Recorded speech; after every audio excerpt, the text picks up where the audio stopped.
Thanks very much. We're going to move right on with our first speaker because I know he can take up any few minutes if we can start early.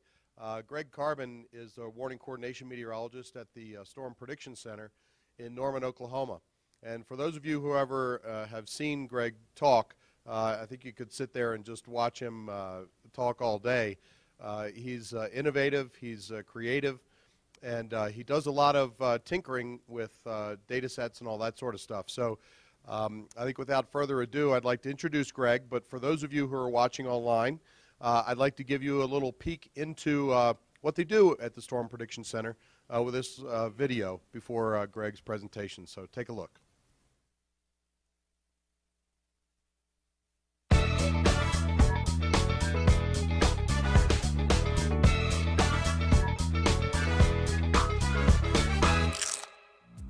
The Storm Prediction Center is one of the NOAA weather partners. They are located in the National Weather Center in Norman, Oklahoma. Greg Carbin gives us a glimpse into what the SPC does. Our mission is to analyze and forecast severe thunderstorms and the potential for tornadoes, large hail, and damaging winds from those thunderstorms across the lower 48 states, 24 hours a day, 7 days a week, 365 days a year. One of the primary missions of the Storm Prediction Center is the issuance of severe thunderstorm and tornado watches across the country when conditions appear to be coming together to support the development of severe thunderstorms and tornadoes. The world-class meteorologists in the Storm Prediction Center specialize in severe weather and keeping you safe. Learn more here and follow us.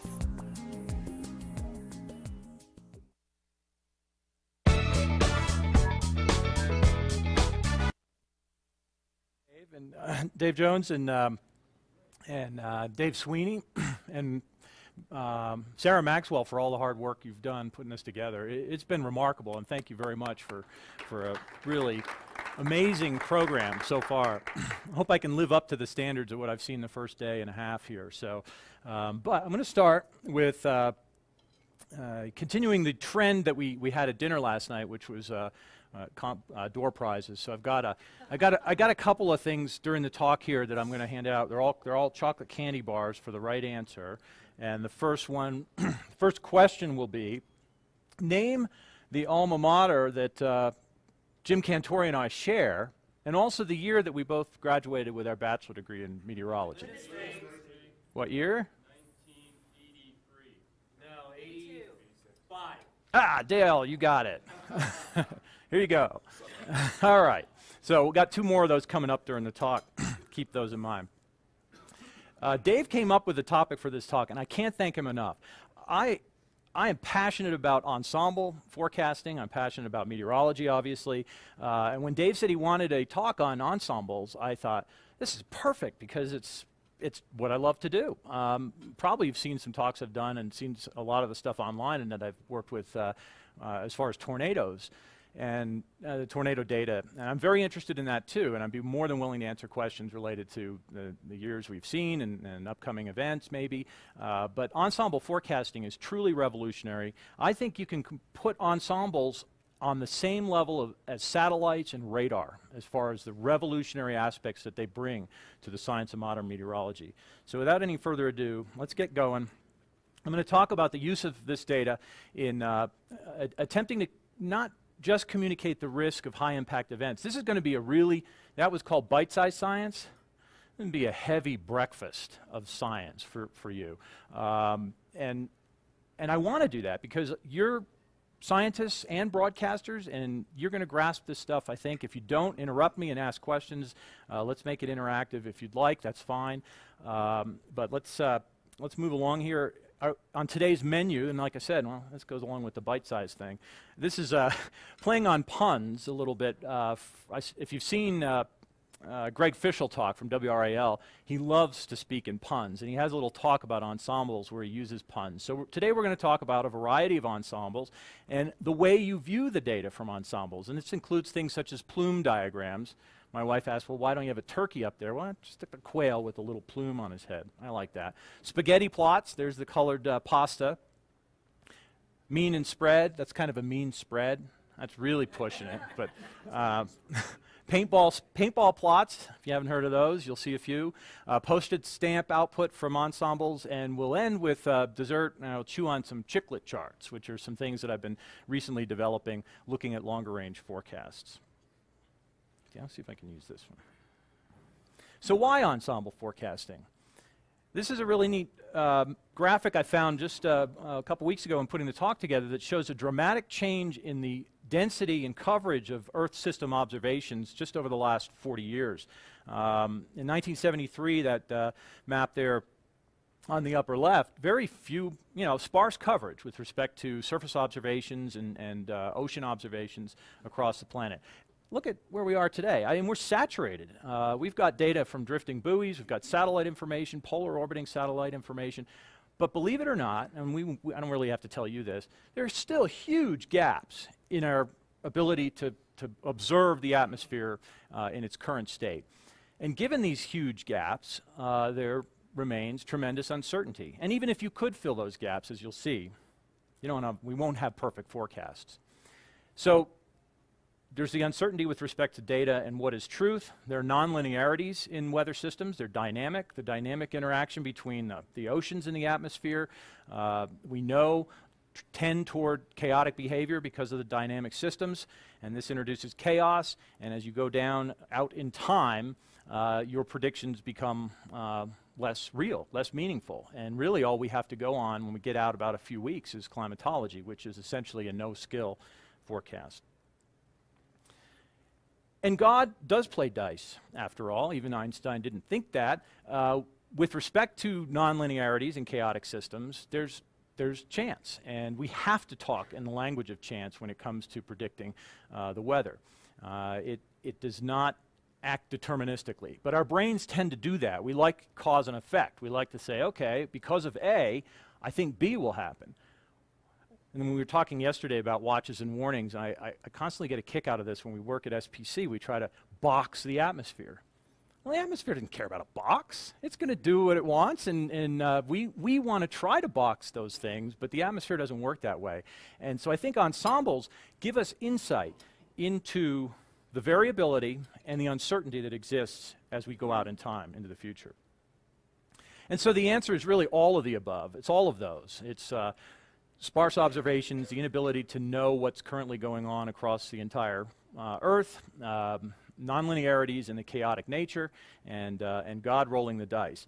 And Ed Lorenz, a meteorologist from MIT in the mid-60s, really was the first to come to the realization that this is how the weather works. He was running a pretty simple forecast model, and he was getting dramatically different output in his forecasts when he thought he was putting in the same initial conditions when he first started the forecast.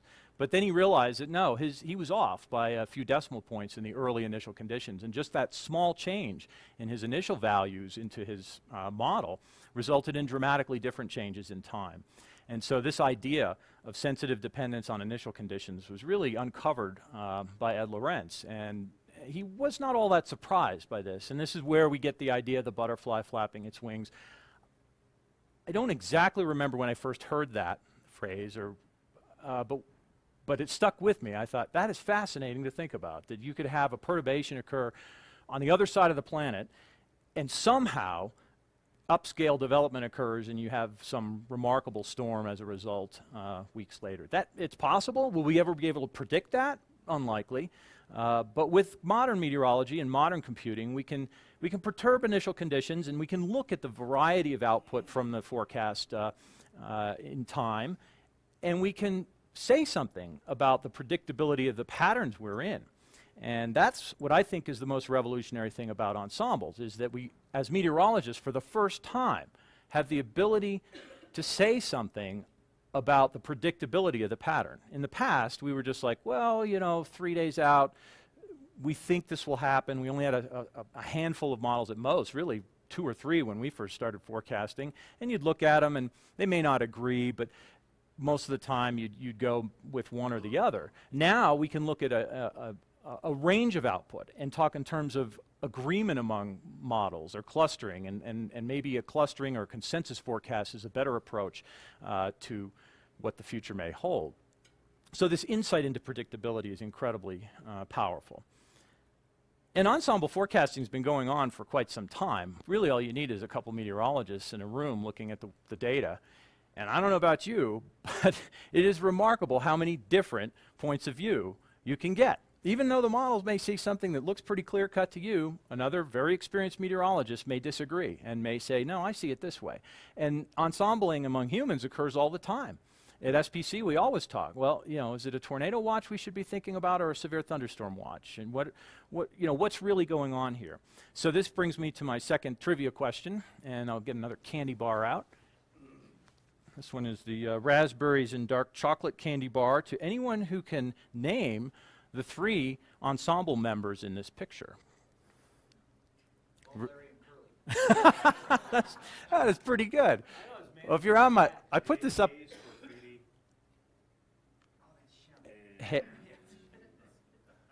Real, if you're on, okay, I put it up on Facebook. I thought I gave the answer away, but you're not all on Facebook with me. So, Stan Corfiti's right. He was a student intern at this time. Jack Hales, who retired just last year and lives up the road here in Wyoming. And Bob Johns, who was a Sioux in Norman before retiring and moving to East Norman. What am I just going to throw? Here we go. Here we go. Random distribution. Hey! Who in that picture did I go to meteorology school with? Bob. Bob? Yeah. Bob. Did you go to OU? Then it would be Jack. I don't know. Oh, I'm sorry. Penn State. Yeah. So, ensembling's been going on for a long time, even before the computer models generate a lot of different output, but I want to talk about what we do with the current modern output. And SPC is tasked, as you saw in the video, with attempting to forecast severe weather nationwide. And the challenge is that many of these events are on the edge of the distribution. These are not common everyday events. These are extreme aspects of the atmosphere that don't come along all that often. And that makes it even more difficult. So we want to look at the range of possibilities that exist amongst the computer guidance and try to better pinpoint what the threats may be. Just for Jim and others, we were talking at breakfast, that lower picture of the snowstorm, that is my father in 1978 shoveling the snow from the blizzard of 78 to our house. And there's an awesome drift on the roof of the barn in the back, just looks like a wave. And it was still coming down at that time. So just a short summary here of where, I'm going to start with the short-range ensemble forecast from NCEP and look at those models and the changes that have occurred in the ensemble recently. And really, this is just a short history. I'm not going to read through it. Whoops. Oh, darn it. Darn it. I should have used this. Let me go back. Yeah, that's all.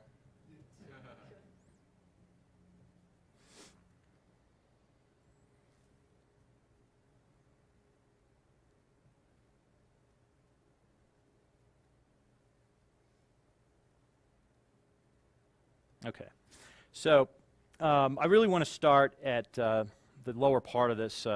In 2009, there was an upgrade to the ensemble forecast system that NCEP made, and this really was this was the workhorse model for a lot of SPC products, whether fire weather, winter weather, severe weather. We started really incorporating the output from the short-range ensemble forecast system into SPC products around this time. During 2008 through 2010, we experimented with high-resolution versions, not the NCEP version of the SREF, but others, and I'm going to talk about that later. And then just late last year and into the beginning of this year, the upgrade has occurred to the operational use. Yeah, we've upgraded the SREF, and I'm going to talk a little bit about that. I'm going to skip that slide. All right, so recent changes in the NCEP SREF. How many of you look at the output from the SREF on SPC's site? So you're fairly familiar of the variety of ways. I mean, on our site, we don't have the postage stamps, but there are other sites that produce the postage stamps output, which is shown here. And then the Plumes diagrams, I'm going to talk about those a little bit in a minute. So here was the old configuration. There were 4 model families. There was an ADA family, there was a RSM, a regional spectral model family, there were 2 WRF families, one the non-hydrostatic mesoscale and one the advanced research WRF. This was the configuration for several years, from the mid-2000s through the late 2011. It says, I'm sorry, August 2012. And what we were able to do with this configuration is develop calibrated probabilities for thunderstorm forecasting, fire weather forecasting, winter weather forecasting. And while there are limitations, the model only had 21 members. We added the actual operational NAM model to this mix so that we had 22 members making up our various probabilities and consensus forecasts. We were moving forward. NCEP was moving forward with an upgrade to the system. So I want to talk about that. What we did was remove the ADA members and the RSM members. Those families took a hike, and then the new configuration, and I apologize, it's awfully small font, but there's a lot of little details in here. The bottom line is it's still a 21-member ensemble, and we've gone from 4 families to 3. The first one of those is a brand new one, the NMM-B, which is the non-hydrostatic mesoscale model B, which is very similar in configuration to the operational NAM. We just saw Dale brief us on some of the NAM output.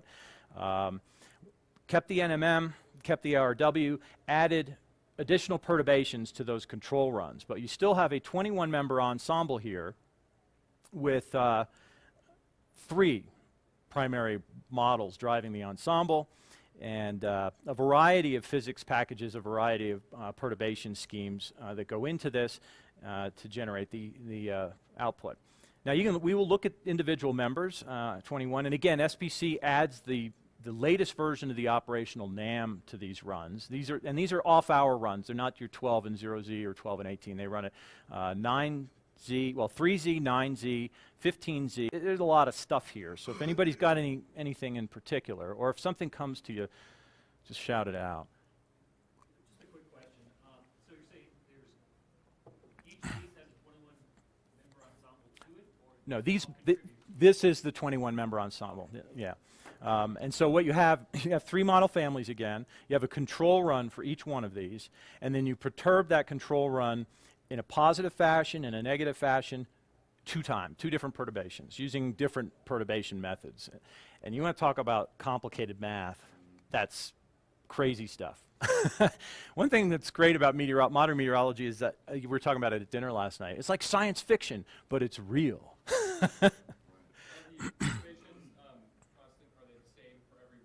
They're different. Yeah, and the perturbations you can see here, there's a blend of some, and these, I had the acronyms in my mind yesterday, but no, they're different, and they're different per family or different day to day within? No, they're not different day to day. They're different for family. Okay. Yeah. Well, and actually the way that works, as I understand it mathematically, and Dave Novak may be able to help a little bit. Yeah. Yes, exactly. What variable is perturbed, right? Yeah, they are different. Saving for temperature, where there's large variability, right, it will perturb it that more right, in that area than another area where there's small variability. The whole idea is to try to find those characteristics in the simulation that are most unstable, because those would be the variables that you're most uncertain about in the initial conditions. So take those variables that are not all that well simulated or show a lot of instability and perturb those aspects, correct? Is that a reasonable? Yeah. And Dave will be talking some more tomorrow on the extreme precip talk, perhaps can elaborate some more on that. So this is our current configuration. What do we do with it? Oh, well, first of all, we looked at the parallel run. We watched this parallel run with the new model configuration and compared it with the old configuration of the SREF. And I looked at this pretty carefully leading up to the broadcast conference in August we went to in Boston. Ran new versions of the plume diagrams, looked at the differences between those forecasts and what the old SREF was forecasting. There was some concern, but there are pluses and minuses, pros and cons to moving into any new system. Overall, the higher resolution, I should have mentioned, we went from about 32 kilometer with the old version to 16. So down to 16 kilometer resolution in the new version of the SREF, and it does capture the terrain features. Joel was talking yesterday about how important terrain is in the west, and we all know that with precipitation and other factors such as wind. And then it looks similar to the old output. But there's a caveat there. The values for CAPE and convective precipitation appear to be a bit higher in this new version. In fact, very light amounts of convective precipitation appear to occur much more frequently. And what that means, until we can get this calibrated and bias adjusted, what it means is that you will see a higher probability for thunder, you'll see higher probability for severe out of this version if you're looking at the SPC output or the output anywhere from the new version of the short-range ensemble. With time, what we can do is train the ensemble to correct for these overindulgences, so to speak, or the liberal behavior it has with respect to generating precip, and we think what we can get to is something very reliable. But that takes time. The model has to run through almost a year before we have enough data to begin to correct. We're already doing some correcting, but the more robust correcting will occur after about a year of running this. I keep playing with fire here and should be using this. So let's look at some examples of the guidance, and there's some pictures in here that are not the SREF, and when I get to those I'll point them out, but let's talk mostly about the SREF to start. So a simple probability, if you had a 10-member ensemble and you were looking at a snowfall forecast for Breckenridge that said in the next 24 hours Breckenridge will receive 6 inches of snow, and all 10 members of that model generated 6 inches or more of snow, you'd have 100% probability out of your model. If only 5 of them generated 6 inches or more of snowfall in the next 24 hours, it's a 50% probability. So simple approach. Put all the membership in there, see where they agree, see where you have overlap, and make a probabilistic forecast. This is just an example of it for precipitation type. And I don't know, we saw the precipitation type from the NAM this morning, and what this is basically the same scheme from each ensemble. Each one has slightly different perturbations and even microphysics schemes. This is the old SREF version, but the point is that you've got a narrow precipitation transition zone here, and we're just looking at ice pellets in this forecast, and you have 70% probability in a small area there, western Oklahoma. The unfilled contours of precipitation, QPF mean from all 21 members. And so relatively high confidence over a very small region that you'll see ice pellets at this time. And you can do the same for snow, or you could do the same for rain, or you could do the same for freezing rain. That's one of the, I think, the largest challenges we face with this data is how do we get it in a form that can give you the answer, give you a signal over noise, not necessarily the answer, but insight into what is the most likely outcome given the weather scenario. So let's look at a little more complex version of this, a joint probability. So now let's set thresholds for not just one variable like precipitation type, but in this case 3. Let's look at where supercells may occur in the model environment. So the probability that you'll have CAPE, and look at the bottom box here, the probability with most unstable CAPE greater than 2,000 joules per kilogram, in addition to effective shear on the order of 40 knots or greater, in addition to the model generating convective precipitation greater than 1/100th of an inch. Well, every threshold you add to this probability calculation makes it that more difficult to achieve consensus in the ensemble membership, so that when you do see relatively high probabilities at these thresholds, you better be paying attention. And in this case, about half the forecasts, say 11 out of the 22, or 22 with the NAM thrown in there, are generating these, are meeting these thresholds at this forecast time. That's pretty darn good. That's not easy to get to when you have a wide array of different models. So you can begin to gain some confidence in the potential for these environmental conditions to exist that support supercells, severe storms. And this is a 36-hour forecast. Moving on, we can do the same for fire. I just grabbed this one. There's probably better examples out there. What do we need for fire weather conditions? Well, you need warm temperatures, low humidity, and relatively high wind speeds. So let's apply this concept. We add one more here. What did we add? We had wind. Oh, no precip. You don't want precip. So where does the ensemble membership not generate any precipitation, have relative humidity values less than 25%, wind speeds greater than or equal to 15 miles an hour, and a temp greater than 60? And in this case, it was down in Mexico with over half the members generating in the mountains down there during an afternoon where fire conditions could could support wildfire growth.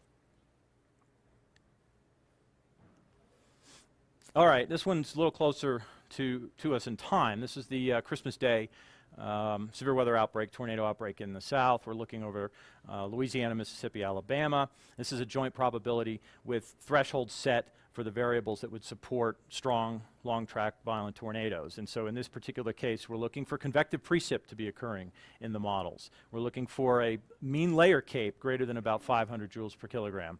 We're looking for low ceilings, so low lifted condensation level below around 1.5 kilometers in height. We're looking for relatively strong 0 to 1 kilometer storm relative shear, about 100, and then deep layer shear greater than 40 knots. The contours are hard to see, but 50% of the models agree that those conditions will exist over eastern Louisiana and parts of southern Mississippi, and this is a 54-hour forecast. And this was the Christmas Day event where numerous tornadoes, at least 28 tornadoes, but the longer track one happened to be very close to this bullseye at this time. So what about plumes? Well, I love plumes because you can, it allows you to look at all the output on one graph. Not all the variables. You need one big web page for that. But what I've done is David Bright actually developed the first generation version of Ensemble Plumes. It was a Java-based version on our website. It was a pretty resource-intensive approach, but it worked pretty well at the time. And when we moved to the new version, I played around with this JavaScript application called Flot, F-L-O-T, that uses JavaScript object notation. This is also resource intensive. There's an awful lot of data that goes into this, but here we're looking at an example of the 22 members, including the NAM, for snowfall with Sandy. And these were, I remember I tweeted these and Jim's like, is that inches? You know, really amazing amounts of snow. And this is just one run at the top here showing the snowfall approaching 25 inches. And again, this is about a 48-hour, 36 to 48-hour forecast here. Some members at the bottom, you know, holding out for maybe only 5 inches. But you can see how there's consensus up there around the 20 to 25 inch mark for Beckley, West Virginia. The other thing, yeah, yeah. Yeah, and the other thing, what did they end up with? It was 30, yeah, yeah, but 36, 2 feet. It got clobbered, and you can see the bullseye there. And the other thing you can do on the Plumes page is you can look at run-to-run consistency. So you can switch over from the current run and see, well, how does this stand with respect to the prior 3 runs? So I like looking at not only the current run, but what we call dprog DT, the change in the forecast with time. That, again, is another way of ensembling that provides insight into predictability in certain regimes. And we're going to look at some. 3 hours fatigue. Yes. Yeah.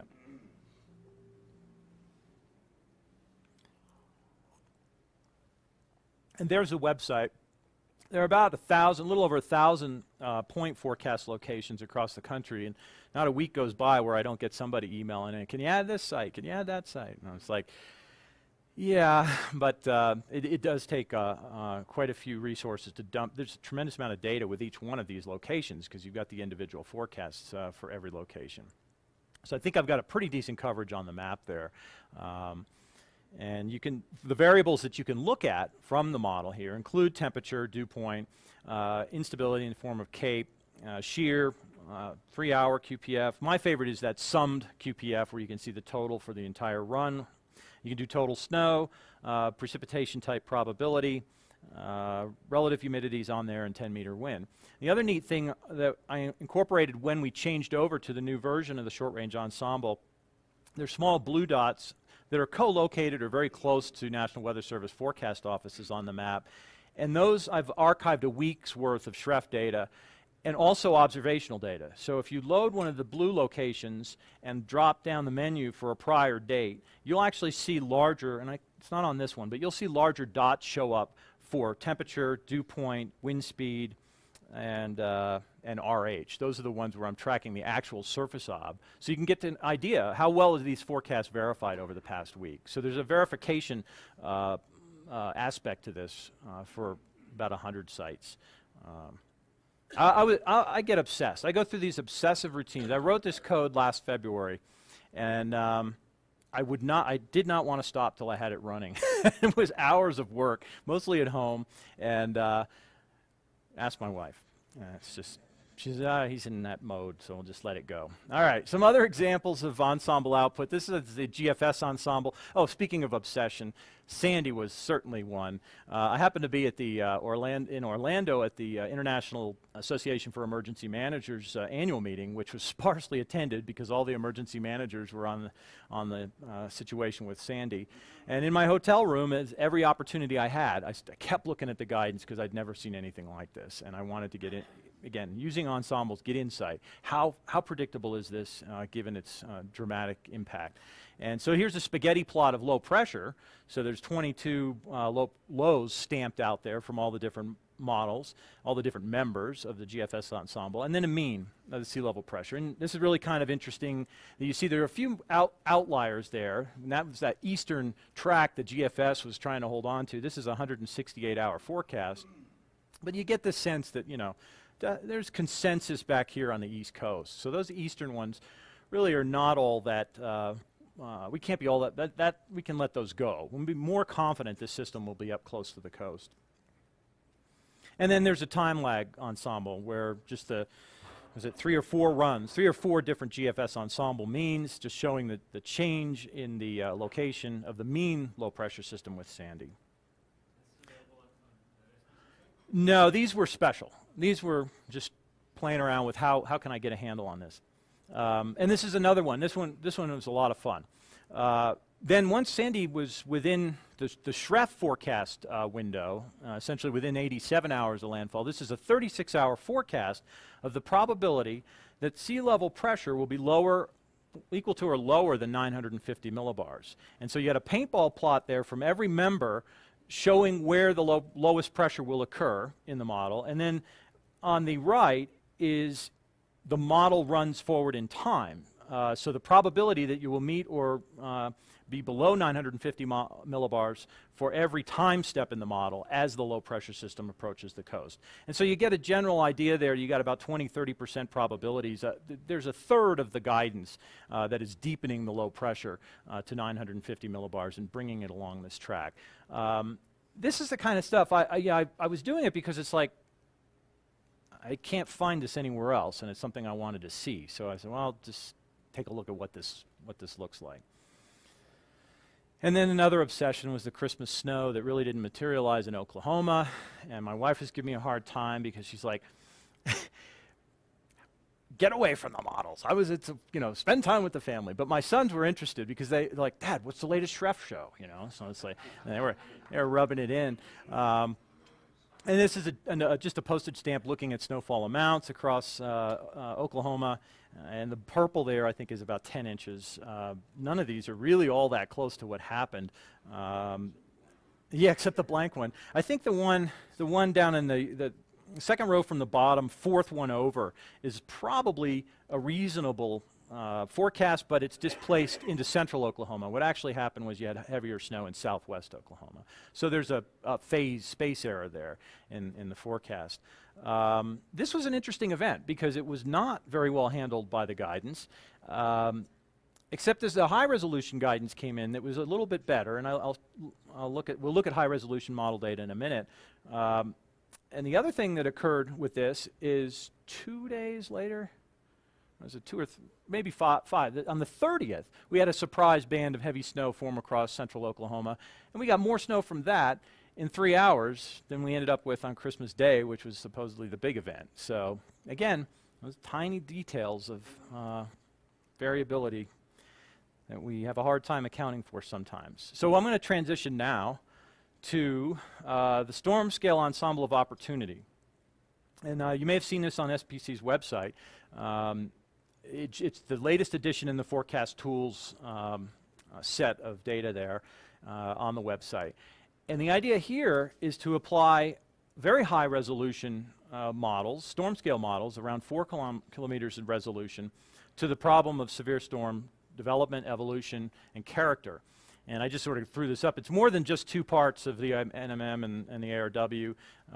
It's a few more. So here's the table that goes into this. It's actually it's a 7-member ensemble These are all operational models. Well, no, there's one in here that's not. The WRF ARW from NSSL is not really considered operational. It is an experimental model. But let's this is really like throwing everything but the kitchen sink in there. There's 2 time-lagged versions of the ARWs, and then the current 0Z version runs, and the 0Z run of the NSSL WRF. So it throws 7 different high-resolution models, and you can see all of these have grid spacing 4 or 5 kilometers in length. And an example of the output here on the right showing updraft helicity tracks, which are essentially coherent structures in the model atmosphere that have rotation associated with them, intense vertical velocity and rotation in the atmosphere. And this is for the April 27th, 2011 event. It's kind of hard to see. The actual tornadoes are small red T's there. And we can take those updraft helicity tracks and build a probability distribution around them to give you an idea of confidence. Where is the model output generating the densest concentration of rotating storms?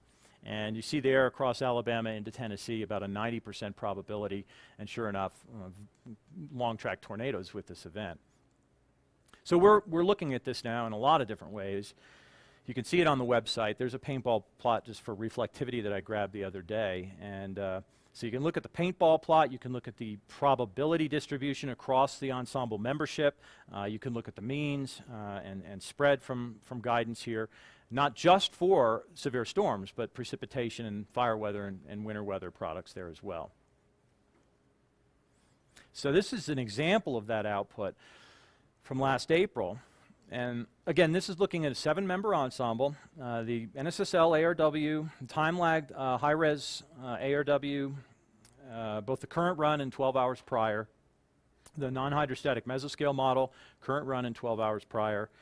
The operational continental United States non-hydrostatic mesoscale model from the 0Z run, and the NMMB nest is in there too. So we threw all of these high-resolution models into the problem of forecasting rotating storms in the models. Now I should point out that at this resolution, it's unlikely the model is actually explicitly forecasting a supercell. But what we see in this guidance is very close to larger scale mesovortices in the reflectivity fields and the velocity fields and the vertical velocity fields. And so what we're doing is we're taking those characteristics, again, where you have coherent, strong vertical motion in the model and rotation or helicity associated with that vertical motion, and we're adding it up over 24 hours. So this is a 24-hour paintball plot summary of updraft helicity from 7 different models. And then we're drawing contours around those based on the density of those tracks. Obviously, the more models that generate tracks in a small area, the higher probability you're going to have of a rotating storm in that location. And the more sparse and scarce those tracks are, the lower the probability. So in this case, we have probabilities going up to about 60% in western Nebraska and northern Kansas, it looks like, and then a large area of about 45% probability of rotating thunderstorms in the model guidance over the 24-hour period from the 14th of April to early morning on the 15th. Well, I hope we remember this event. But before I show verification, this output started looking really good for not just this event, but it was very interesting to see how close this was working on some severe weather events last spring. So I said, I'm going to just develop a watch-on forecast. This is what I'm going to call it. At a 60 or 70% probability, I'm going to say that county warning area will have an SPC watch over the next 24 hours. And then the lighter blue here are the lower probabilities from 50 to 70, just to show you the buffer zone there. And what I did is I wrote the code here, took that ensemble output, and at a 70% threshold, I said, give me the list of county warning area or NWS offices that are at a 70% threshold or higher somewhere in their county warning area. And I'm going to say that those county warning areas will have could have an SPC watch. I'm not going to say tornado or severe, but they could have a watch in the next 24 hours. So how'd that work? Well, every one of these CWAs that turns white actually did end up with a watch in one part of their CWA for this particular event. I tracked this every day last spring, And the probabilities were surprisingly well calibrated. When you had a 50% probability of updraft helicity over a 24-hour period in your CWA, you had about a 50% probability of having a watch somewhere in your CWA. Not that there weren't terrible failures. There were days where there were big busts, but overall, when I did the verification on this, it was quite impressive as to how I think we could move forward with the idea of a forecast watch, which is essentially what we do with our outlooks anyway. But this is a little different and experimental. And so we looked at some of these products in the experimental hazardous weather test bed last spring, and I'll probably run this again in experimental mode this coming year. Was this the day they canceled the Cornhuskers spring football game? Was that in? This was a Saturday. This was the the big Wichita day, and yeah. Yes, and the very numerous long track tornadoes across Kansas. In fact, I think this is Kansas's third largest tornado outbreak on record in terms of path length. F1 and greater path length on this day. Greg, he tried to go beyond 24 hours at all, or he shouldn't? The short range ensemble goes to 36. Yeah. So what I'm concentrating on are that 12Z to 12Z time frame, day one for this. Now, I should note that this event was really well forecast in a lot of guidance. I mean, this was a synoptically evident springtime tornado outbreak, and so it shouldn't be surprising that you'd be able to, let's hope we can capture something like this in storm scale guidance, or else we've got a problem. So it's important to note that. Okay, everybody's doing ensembles. The Air Force Weather Agency's working on a version. We're starting to review some of that output. I mentioned the hazardous weather test bed, which is in Norman, combines two programs, really, I should point out, and maybe Clark will elaborate a little bit more on this. The Experimental Warning Program, or EWP, which is really applied toward radar technologies, dual pole, and trying to determine the best environment in which to warn, what products to put out for short-term warnings with respect to severe storms. And then the other side of the room is the Experimental Forecast Program, or the EFP, and that's the one that I work on most of the time. And some of the output here from the hazardous weather test bed. University of Oklahoma has a separate entity called the Center for Analysis and Prediction of Storms, and they have their models that run during the spring at very high resolution, down to 1 or 2 kilometer across the CONUS. This is another challenge I think we face in the science, is how to handle this enormous amount of data. These data sets are huge, and so to serve a lot of this stuff up in real time is a huge challenge as well. The high-res rapid refresh, which I'm sure you've all heard of, applies a time-lagged ensemble approach to some of the fields. Reflectivity and updraft helicity are available. And they shade the values a little bit different, but again, it's kind of an ensemble approach. The European ECMWF model ensemble, Dave, maybe you can help. I was trying to figure out, is this how many members? I'm not really sure what they've got for. I'm not sure if this is on, but yeah, 50 members, so 50 members. I believe, I don't know the resolution, but I believe it's on the order of maybe 30 or 40 kilometer resolution in each member. So about twice the number of members that we're running with the short range. It's quite the ensemble system. It may be perhaps one of the more advanced in the world. Okay, I'm going to transition now, and this is the third trivia question of the morning for last candy bar. Raspberry and dark chocolate. What does CFS V2 mean? Anybody heard of it? No, you can't answer. Now, Dave, you can't answer. No. Kind of hinted at the beginning of the talk. We're looking way out now. We're in dreamland. Yeah. Climate. Yeah. Yeah. All right. Okay. This is really, I got to tell a little story here. Right after the March 2nd outbreak last year, which was pretty devastating across the Ohio Valley, very early season outbreak, numerous long track tornadoes, second longest track tornado for Kentucky and West Virginia. Certainly those tornadoes in Kentucky and West Virginia rivaled those that they had in April '74.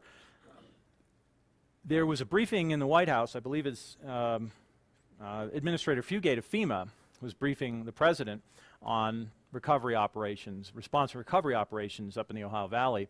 And the president, from what I understand, turned to Administrator Fugate and said, how come I don't get a severe weather season forecast like I do from Dr. Knabb, the Hurricane Center?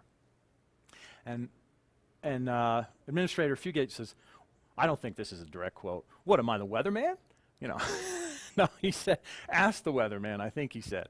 So that was picked up, obviously, and there were some, you know, questions about, well, why don't we do this? And, you know, some people claim that the capability, Old Farmer's Almanac maybe, but no, there was a concerted effort to write a memo for the West Wing about what we currently know, what we can currently do with respect to severe storm outbreaks like the one on March 2nd, and what we might be able to do down the road. But we all know that, as I said at the beginning, there are limitations, especially when you're dealing with very, very small scale dangerous storms like tornadoes. I began working with Michael Tippett. He has a paper out. He works for the International Research Institute on Climate and Society at Columbia University. If you just Google Tippett, T-I-P-P-E-T-T, you'll find his name. He wrote a paper last year that was in Geophysical Review, I believe, letters, on the ability of the climate forecast system model to perhaps give us insight into tornado days. I think he was looking at tornado days a couple months out.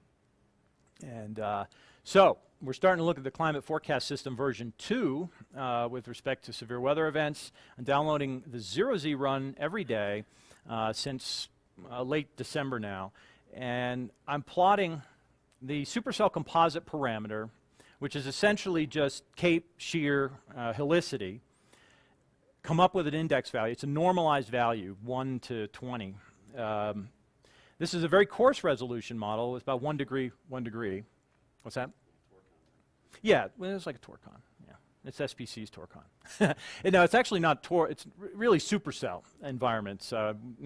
Don't want to get too down into the details with tornadoes here. Where are those environments in this model that would support supercells? And then the blue contour is the convective precipitation out of the model. And so what I'm averaging, actually several model runs, this is sort of an ensemble. Actually, it is an ensemble. There are 4 model runs, and they're averaged over a 24-hour period. And I'm just going to, I think there's a loop here that shows you a number of forecasts, all valid for Christmas Day, and then the dots are the tornadoes and the wind events that occurred on Christmas Day. So these are 10 forecasts from the climate forecast system model. Supercell composite is contoured red, convective precip is blue, and the events are the dots. You can see there's a lot of variability in that, and I don't expect we're going to be looking at this output on a map necessarily out 40 days, but what can we do with it? Well, I did a regional grid. This is a global model, and I don't want to look at the whole planet, just the US right now. So I subsetted the grid to 651 grid points here over the eastern US, and then take a look at those grid points that meet a threshold of one index value of a supercell composite 1 or greater. And so in this particular example, you've got 70 grid points that have a supercell composite parameter value greater than or equal to 1 out of the whole 650 that you're looking at. And we can plot the number of grid points out in time for any day. And we can do that by using a Chiclet chart. And I developed this on the fly. Actually, I got the idea from Michael Tippett because their website allows you to do this sort of thing, but I wanted to have some more control over it. And so what you're looking at here are model runs. The oldest is on the bottom. That's a December 12th 0Z run on the very bottom. And the very latest model in this case, I may have put one in here from a few days ago, and I'll get to that in a minute, but I just want to describe what you're seeing here. The latest model run is always on the top. So you always add a new layer. And you go out in time. Your forecasts are out in time, 43 days out. So the bottom, the x-axis here goes out to February 3rd. And then you look at the color of the chiclet is related to the number of grid points that have a supercell composite value of greater than or equal to 1. So the warmer the color, the more likely you have an environment somewhere in that domain that would support supercells on that day. And what's really fascinating is you can see this coherent vertical structure where you're seeing run-to-run correlation in relatively high values for environments supporting supercells for the Christmas Day event. There was, early in the cycle, I think it's almost in a 14-day forecast there, it was on the 26th. But with time, those forecasts trended toward the 25th and were relatively consistent. So you want to look for vertical consistency in this chart, not just in the hot values, but in the cool values as well, because those could indicate lack of severe.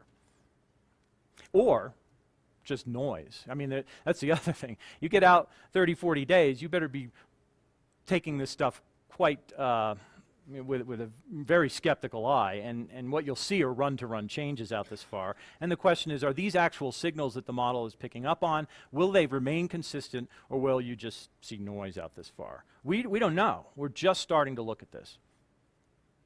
And I think I have well, this was a few days ago. It's getting a little big now.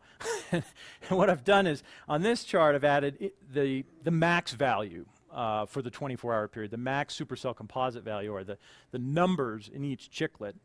And what's interesting, we had an event, a few severe reports, maybe a tornado in Paducah's area the day before we came out here. There's my cursor. I have a cursor. Yeah. So the day before we came out here was this event here, which is the 9th, 10th.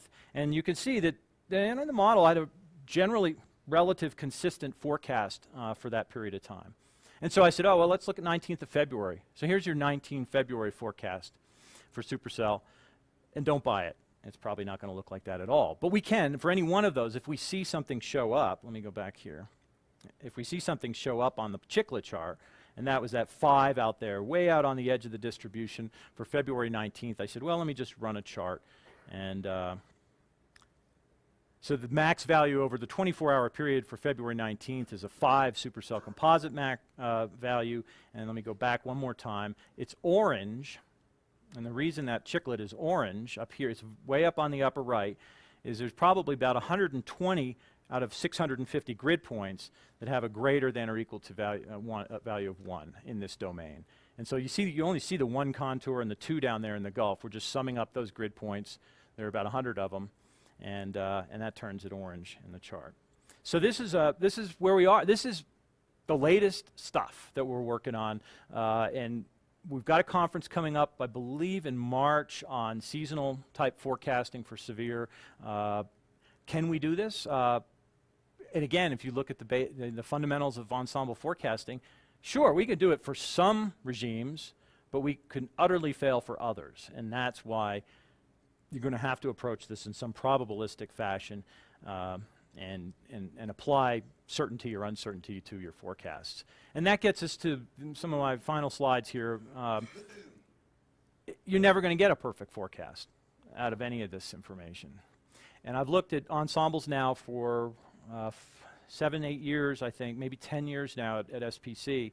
And I've come away with the conclusion that the real atmosphere is really just another ensemble member. And you will never see a perfect forecast from this output. There's no such thing. It may look good in some parts of the domain, but it's not going to look good in others. And so what we need to do is combine these forecasts and look at them probabilistically in terms of confidence level and certainty, uncertainty to arrive at more robust forecasts using this method.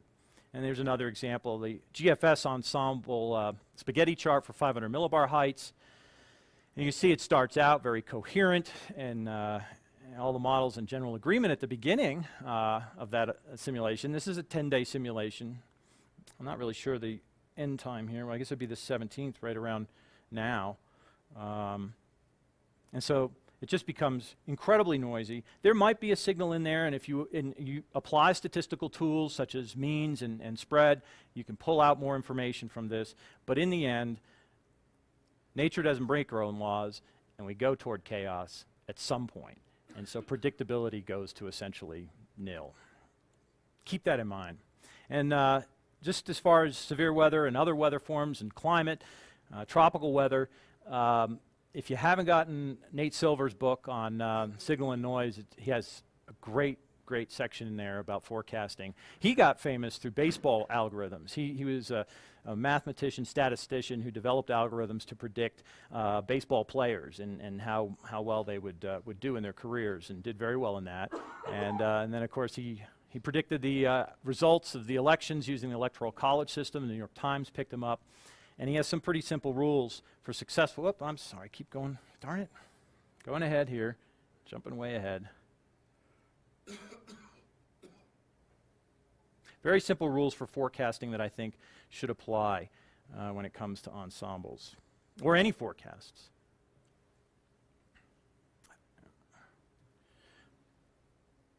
We're all biased, and it goes back to that initial condition problem. We all come to the forecast problem from different perspectives, different interpretations. Keep it in mind, in the back of your mind. You know, think about what your assessment of this situation is, and what others' assessments might be. These are actually rules for life. You know, everybody's different, and you got to try to understand those personality dimensions and work with people, and try to keep those biases you have in check. Really important to approach the forecast problem in an honest way, and this is where I think we have a real dilemma, because I think the public and you as broadcasters, you know, we want to convey certainty. We want to say things that get people to act, and very rarely do we have all the information we need to be that confident. And so somehow, and I don't know if I have an answer, and it gets into deep philosophical discussion about how do we apply probability in a way without having people just throw up their hands. I don't understand what he's talking about. How confident, you know, it's the 2011 April 27th outbreak. People picked clues up from broadcast meteorologists because they were taking their jackets off, or they were, you know, pulling their sleeves up, or they were sweating, or they were nervous on air. And that's how the viewers knew that this was something different. That's how the viewers picked up the cue. This isn't an ordinary day. And I'm not quite sure how we can do that on a, you know, an ordinary day doesn't come along that often. So how do we tell people this is it, or we really mean it this time, and also remain honest to the problem of uncertainty? I don't have an easy answer for that, and I think we keep trying, and I keep talking about it, but I'm not quite sure we're there. Probability is the appropriate language for forecasting. Calibrated forecasts work best when you can look. Verification is incredibly important. And so that's where I am on this. I'm going to skip by this because we're going to do questions later. I want to show you some up-and-coming stuff. The new web page should be online in the next couple of months here. We're working on a completely revamped website for SPC. And it'll have tabs like it does now, but you can define user content. We'll put up information about watch averages. I've already done some of that on the WCM page, but look for that soon. We're going to have these population-based descriptions on our Outlook. So the major cities that are in the moderate risk or the slight risk will show up on the Outlook page. And you can still, right now, you can even click on the map and see the cities that are in there. This slide didn't quite come out right, but we want to improve the communication of the severe weather risk and potential impacts. We're trying to turn the watch process around right now. When I issue a watch, I'll go ahead and do that, and then I come up with my confidence factor in terms of the probability of 2 or more tornadoes in that watch after the watch has gone out. What we want to do is put that confidence factor up front and have the probability that we select for 2 or more tornadoes or other severe types drive the watch wording. And so if you're confident in 2 or more violent tornadoes, at a 90% confidence level in a particular watch, it'll automatically go to a particularly dangerous situation. And so we're working on that. This slide. We are trying to enhance the, this will be for 2014, and its potential, it's still much being discussed on how to implement. But I think we've heard from broadcasters before, how does slight convey a risk? Well, I happen to like slight, actually, and I can tell you why I think it works, but because it's low probability. But we want to add better resolution into the outlooks, and we're going to do that by adding 2 categories. We're going to remove C-text. Why didn't that come up? Yeah, we're going to remove C-text, replace it with marginal, and we're going to put between the slight risk and the moderate risk categories, and these are categorical descriptions, which I have a problem with, but people like them, so we'll go with that. They're all connected to probabilities and confidence. So between a slight and a moderate, we'll add this enhanced category, and you can see in the day 1 severe weather probabilities there that enhanced will encompass, for tornado probability, will encompass the probability from 10 through 15%. So that'll be greater than a slight risk. And then if you get to 15% and a significant tornado on day one, that will bump you to moderate. I'm looking at the very top colored line here. If you go to 30% tornado, not significant, you'll be in the moderate category. If you have a 30% tornado probability, significant or greater than 30% probability, all the way up to 60% probability, you're at a high risk. I'd much rather talk in terms of probability. I hope you understand why after the talk. I think you can gain a tremendous amount of insight into the forecaster's thinking by looking, you can go back to the categorical, but I would highly recommend going to the probability outlooks first and then backing your way out to the categorical to try to understand, well, what does a 45% probability? In this particular case, let's take a 45% probability of wind on day one. In the new scheme, you'd be at the enhanced and just below a moderate risk. And we'll apply these same concepts to the day 2 all the way out to day 4 through 8. Well, I skipped forward a couple times. You saw the slide. The ribbons on the bottom are for John Racy, and in memory of him, we lost him about a week ago after a 2-year battle with cancer. And he was a good friend and a good forecaster. So I wanted to end with that. Thank you.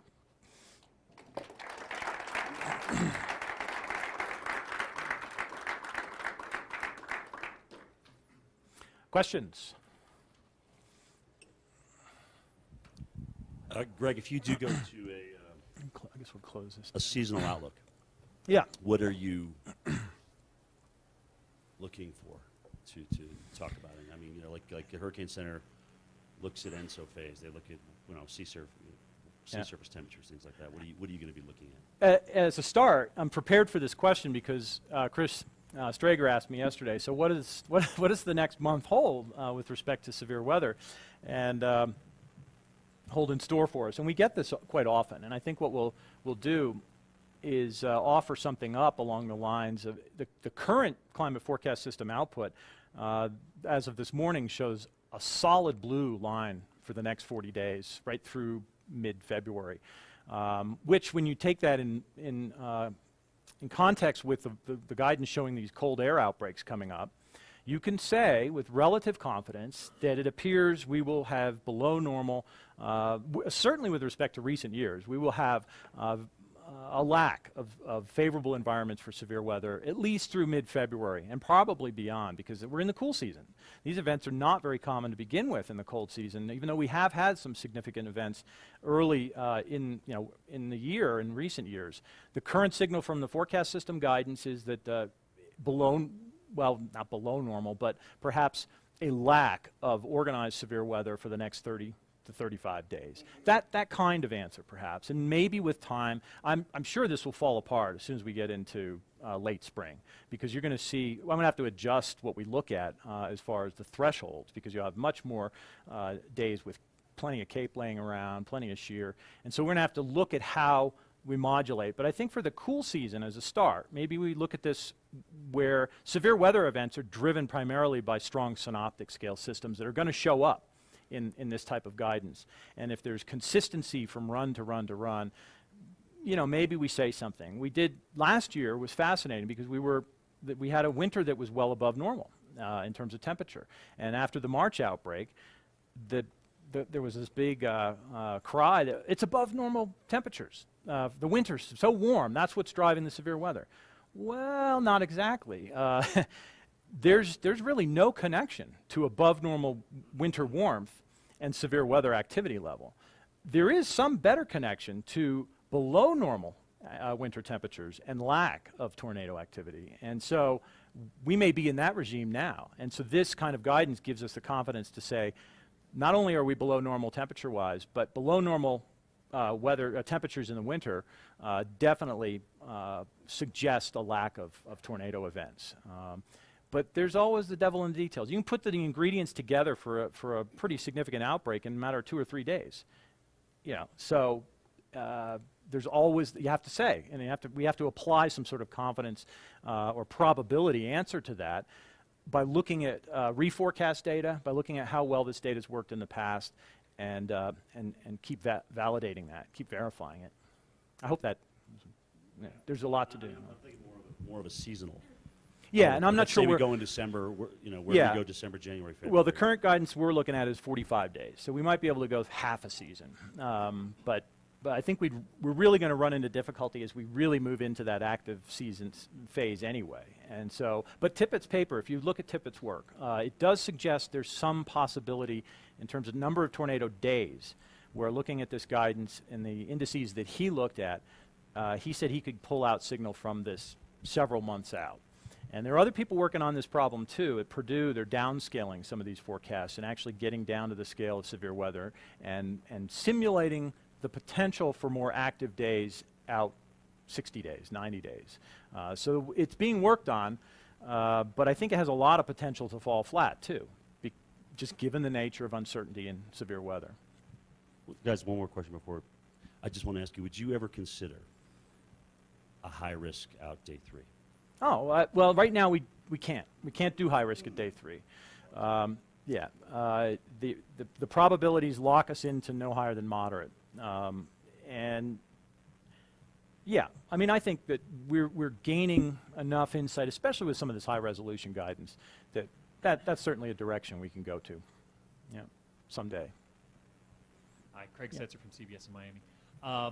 You're doing a lot with we talked about the complex math, short-range ensemble forecasting. Have you thought of taking not the ensemble members, but some of the models you're using and doing a super ensemble type of forecast after the FSU model and more of a high-resolution, short-range type of thing? Well, essentially that's what the storm scale ensemble of opportunity is, but it's 7, and that's really all we've got to work with right now. I wish I could throw more in there, and some of the plume stuff I look at, I would like to do a plume diagram, or even Chiclet charts. You could apply the Chiclet chart concept to other models. You could apply it to the GFS and Euro, or you could throw the Euro and GFS all together and look at a super ensemble. But I guess what I'm asking is that the super ensemble learns its biases from the model. Right, so right. That Well, all of this, yeah, I'd love to. There are not enough hours in a day for that. But yeah, that could be done, no doubt about it. But it does require computing research. Yeah. You're a manager now, right? Yeah, that's the resources are tremendous to do this stuff. There's no doubt about it. And it's a lot of number crunching, and you don't want to be putting stuff out there that's not mathematically robust either. So you have to double check your work and make sure you're putting forecasts out there that make sense and are not garbage. So. Hey, Greg, Chris Strager, National Weather Service. Just a follow-up on a question. I guess this is a question for the audience too, since you're the ones that are passing along this information. Do you see a day coming when instead of the very binary watch system that we have, your county's either in or not, and I've had discussions with forecasters at SPC being a lead. Do you throw this county in? Nah, let's not put them in now. Let's wait and see. Do you all think that there's going to be a time when instead of that very binary watch situation where you're giving contours of probabilities to relay information for the chance of severe weather, I guess it would more or less take over a watch system? This is one of the things that we're wrestling with as we do the roadmap for Weather Ready Nation, is what is the best way to communicate this information? And I know this system's been around for a long, long time, but do you all think that would better serve your viewers in terms of a probabilistic watch? Well, essentially, the outlooks are there now. Right. And so I think what we would like to see perhaps is, and again, this is a resource issue, improving the temporal resolution of those outlooks and increasing the probability when you're talking relatively short time scales. And so when you get, say, a 3-hour outlook with a probability value of 70–80%, you're going to be in a watch if you're not already. Now, what I did with the storm scale ensemble there was apply that probability at a 50% or 70% threshold. Say, just take 50. So when you have a 50% probability over the next 24 hours of seeing an updraft helicity value greater than 25 meters squared per second squared, turn that county on and say that there's a 50% chance in the next 24 hours that that county will be in a watch. It's a pretty easy concept to convey. And so I'm doing it. But we need to verify, and we need to make sure that. I was just going to say, this is Brad Panovich from Charlotte, North Carolina. I think a good way to get around that, as you just talked about, is have the watch boxes, but use those tornado, hail, and straight line wind probabilities within the watch. We could contour those so people know I'm in the watch for this reason. Sure. And not this reason. And Right. I do that already with a 0 to 10 scale. Right. Well, we do that. There are probabilities for each one of those types of tied Yeah. to each watch. And what you're saying is let's do that graphically instead of the table. I'd like the binary watch process, but it's sometimes good to tell Why the viewer, is this watch why out? are you in the watch? Right. You Right. know, you know, Yeah. and give the contours. If I could just follow up the other thing, because we've been trying to use wind speed probabilities in hurricane forecasts, and what we found is that when there's a high probability gradient close to you, then you're very sensitive to slight Absolutely. adjustments to Yes. the track. Absolutely. Where all of a sudden you're in 20% and then you're in 40%, and so if you dial into your county lights up or it doesn't light up, you could go from every 6 hours where it lights up and then you're out and then you're back in and then you're out, and I think that creates uncertainty and Yeah.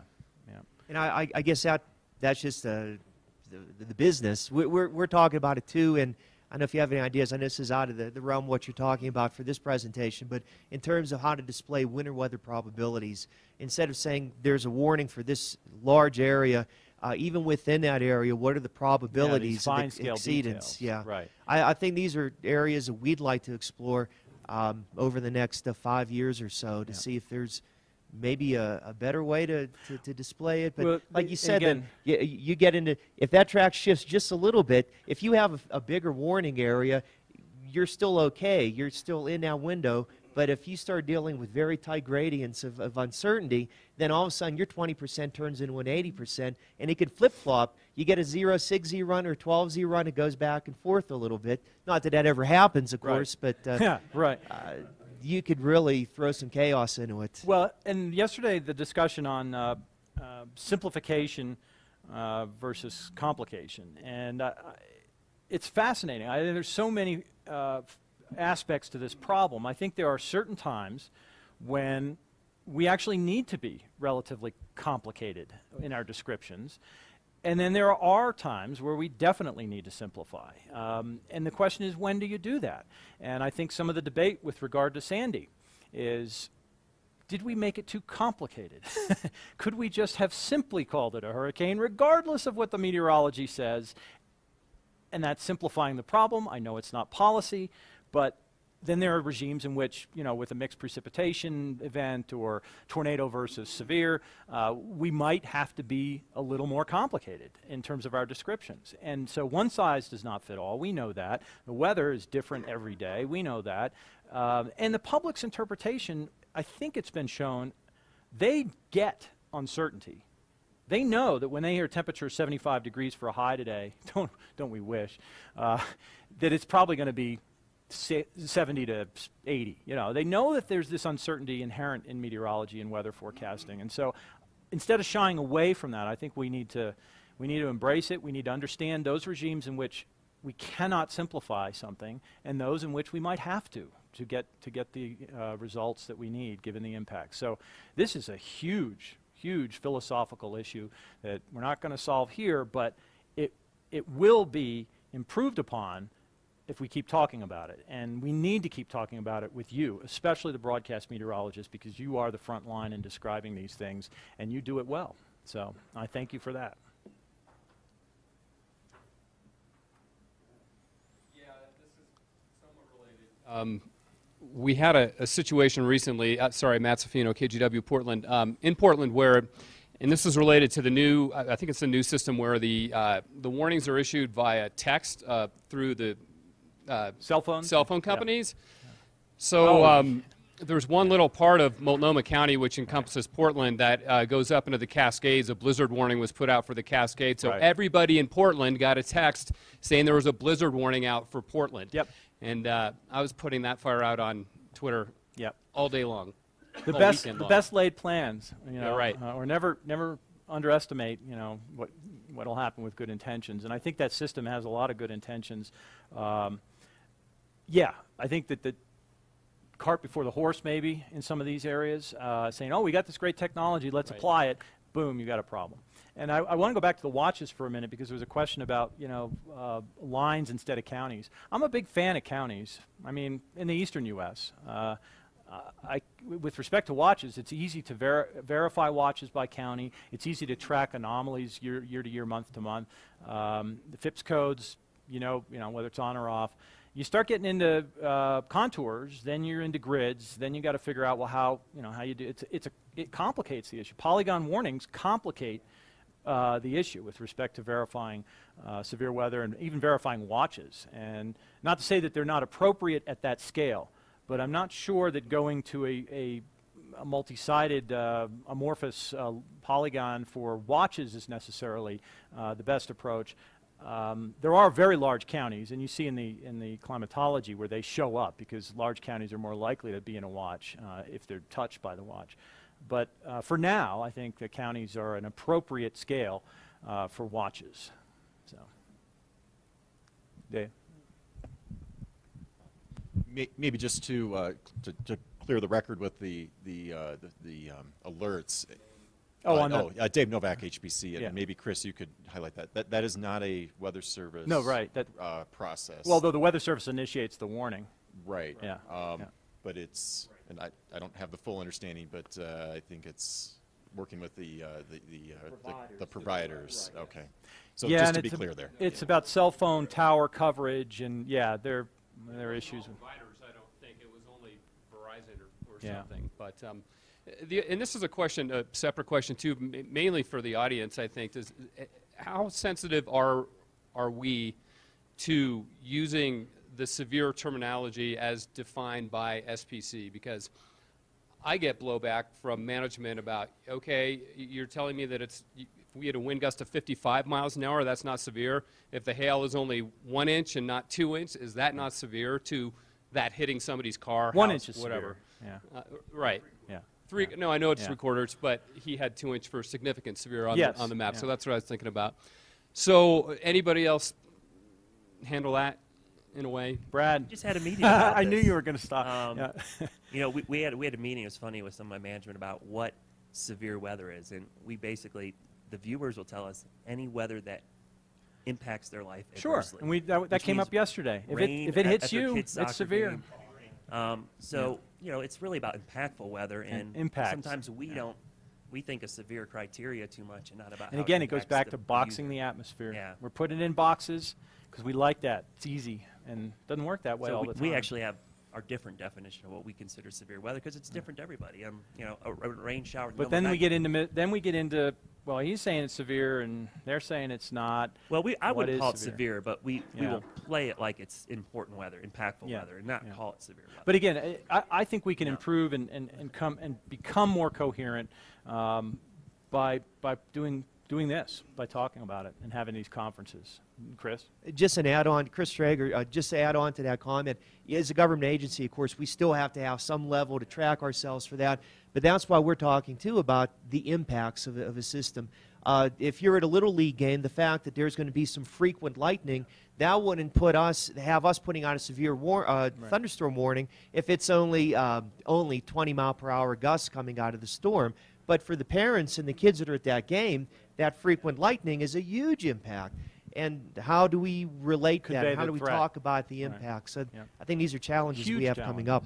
And I think that's why I wanted to bring it up, was mainly for you folks in government. When you see or hear us talking about a storm that is not reaching severe parameters in your world, we still have to talk about it in terms of impact. So, again, just the conversation. I have a question. Yeah. I think also, I know many of us are probably dealing. Cindy Presser from KSDK in St. Louis. I think over the years it's changed a great deal from my management that even though there's no warning on a thunderstorm, he still wants us to cut in and go on the air because of the impacts on the viewers. So now I feel like we're cutting in constantly and That's really interrupting interesting. programming. It's gotten out of hand. That's a bit, I'm surprised at that. It's gotten way because we hear a lot the other side of that there's some parts of the country that get a lot of storms and a lot of warnings, and when those warnings come out, the station has policy to cut in. But I have not heard that stations are coming up with policy prior to the warning. necessarily cutting in, but Kent, where are you? Ah, yeah. well, his station, they seem to be doing that. They're cutting in now even Interesting. when a warning is not being issued. Yeah. I'll say this: we in some ways have scaled back cutting in just because of digital technology, able to reach our viewers via their smartphone or Right. via social media. It really doesn't necessitate us being on the air because let's be honest, the people at the kids' game aren't watching us. Right, right. There are other They ways got of their getting that message smartphone. out. So right. the people that it's impacting at home, it's really not impacting. It's That's people right. outside that aren't watching us. So you're not really reaching those people by cutting in. But we will cut in it's really up to the meteorologist. If I think there's strong enough winds and maybe there's an outdoor event and there's tents all over uptown Charlotte and I know I'm going to cut in, then I will. But I think with digital technology, it's a lot easier to pull back from the cut-ins and say I we're can getting a reach them message out by pushing text out or Right. through our mobile app. I can send a push notification, and these people will get it. So I think there's the technology is allowing us not to cut in nearly as much as we used to. At least that's what we have found. Jim Cantor, Weather Channel. The only thing I'd be concerned about in that regard is desensitizing the public a little bit. Because, I mean, there needs to be an urgency when you're cutting in. If you cut in and it doesn't affect them time and time and again, then when you do cut in and it really matters and it does affect them, like, you know. With the geographic reason, if it's one small community Right. and you're cutting in for your whole viewing area, you basically are overwarning for everybody. Yep. We may not cut in, but we will lead our newscast. I mean, all my morning guy has to do is mention that we might have thunderstorms, and by the time I come in, they're like, okay, where are the storms? We're going to lead with them. And I'm like, yeah, it's not happening. Greg, Dave Jones with Storm Center. Listening to the discussion, over the years, there's been a big push with the Weather Service that the Weather Service is the single authoritative voice for watches and warnings. Do you see that, either Chris or Greg, do you see that being more difficult because of the new impact-based, warnings that the stations are going on with to talk about, what's going on out there versus what the Weather Service is saying? Because I know stations are trying to serve their viewers with, pinpoint accuracy, and yet they're, the Weather Service might not be out with a severe thunderstorm warning, but they're now alerting their viewers because something's happening. We started this conversation last night, right? I mean, then you had to take a call, but we started to go down this road, and I don't think it's going to get any easier. Everybody now has access, almost everyone, to the latest and greatest if they want it. Everybody can be an armchair meteorologist, and so I think that we need to embrace that, actually, and I think education is incredibly important to some of the things we're trying to do. The general public need to be educated about where they live on a map, how to find their county. When we put words out like 20 miles east or south of some town, how do we know that that's really effective unless we educate the public as to where they live and where they are with respect to the storm? And this is a huge challenge, especially for the most significant events, when you really do need, as much as you can get it, a single authoritative source of information. But the fact is, we know through psychological studies, even if you are that authoritative source that says a tornado is bearing down on your neighborhood, we're all going to look. We're all going to find, everybody wants to find some confirming or corroborative evidence that that's going on. And so maybe it's not so bad. Maybe as long as there's some coherent signal. And again, I think that that's why these meetings are critically important, so that we can talk about, what are your thresholds? And here's what we've got. Is there a way that we can, come to some agreement as to what constitutes a severe storm? I mean, Chris mentioned lightning. That's oh boy, that's a can of worms, because lightning is incredibly difficult to forecast. But we may have capabilities with the new GOES-R, that, lightning surveillance that could go into play there. You had something? I would just, Chris Strager again, I was just going to say I agree with you. I think, and again, maybe y'all disagree with this, but I think for the foreseeable future, for the big events, for the big storms, for the Sandys, for the severe thunderstorms, the tornadoes, I think there has to be a single, what did you call it before? Authority. I think there should be, but authority, yeah. But this is a huge but.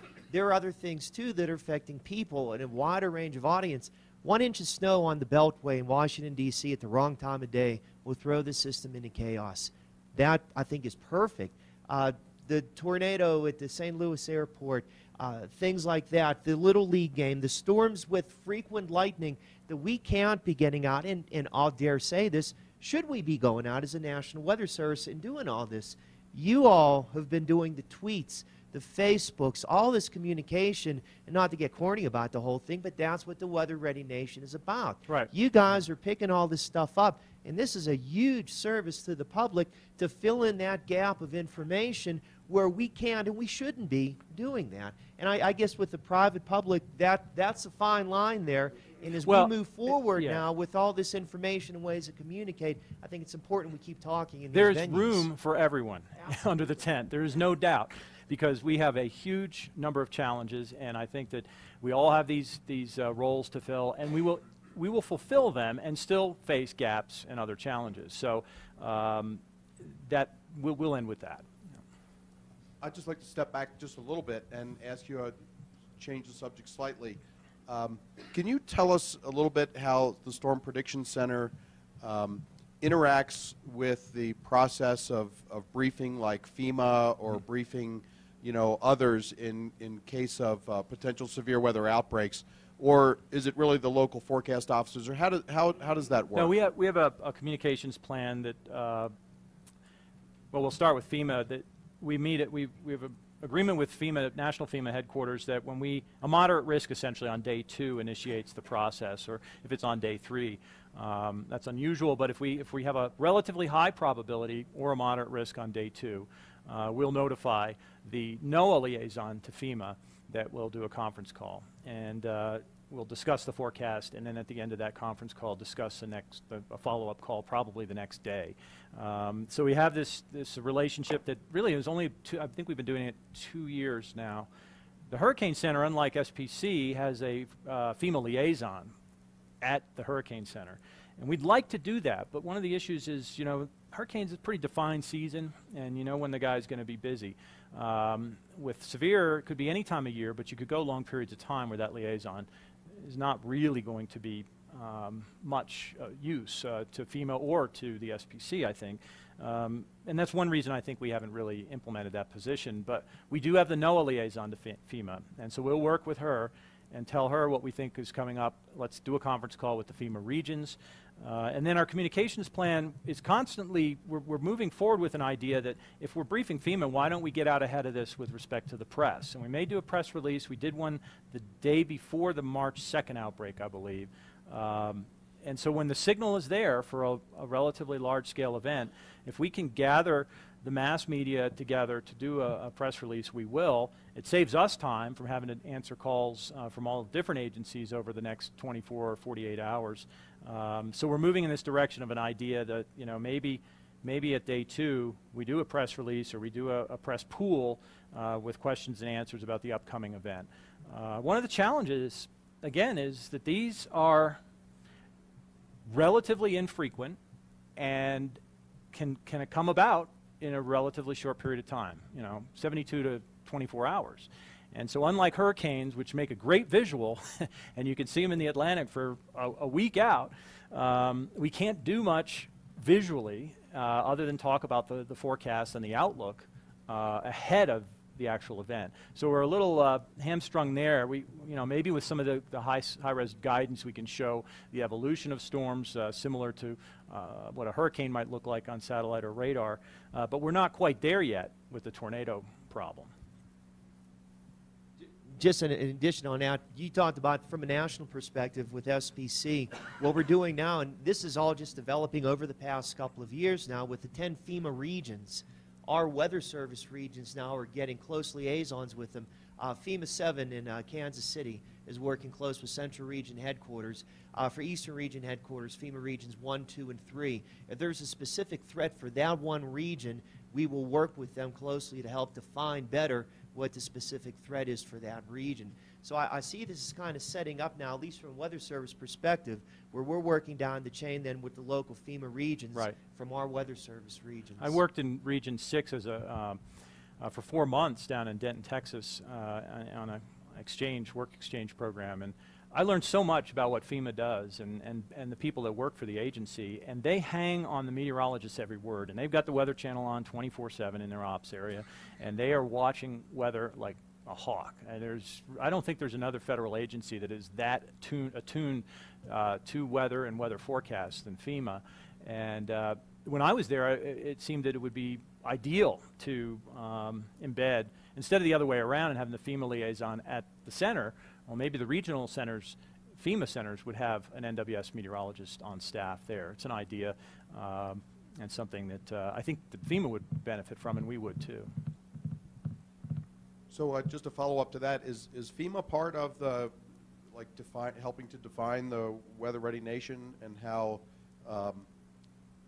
services will be provided jointly for those agencies? Or Yeah, is it they're partner. Yeah, absolutely. I would say definitely, and especially during the big outbreaks, the significant outbreaks, the Sandy storm, we had people embedded with the FEMA regions then during these events. And we found, as Greg, I guess, again, the past 2 years, things are changing fast. And these partnerships are forming stronger now. And they want to have a presence there for these big decisions that have to be made. And so I would say definitely that's progressing as we go along. I will say at the same time, Chris, and not to contradict that, but there's a tremendous amount of uncertainty in the political climate we're in, and you saw it in the headlines just in the last 24 hours with the House debating the money with respect to disaster response. So we're also in a climate of incredible non-meteorological uncertainty with respect to how we move forward on that. Yeah, good luck contouring that, huh? Yeah, we need ensembles.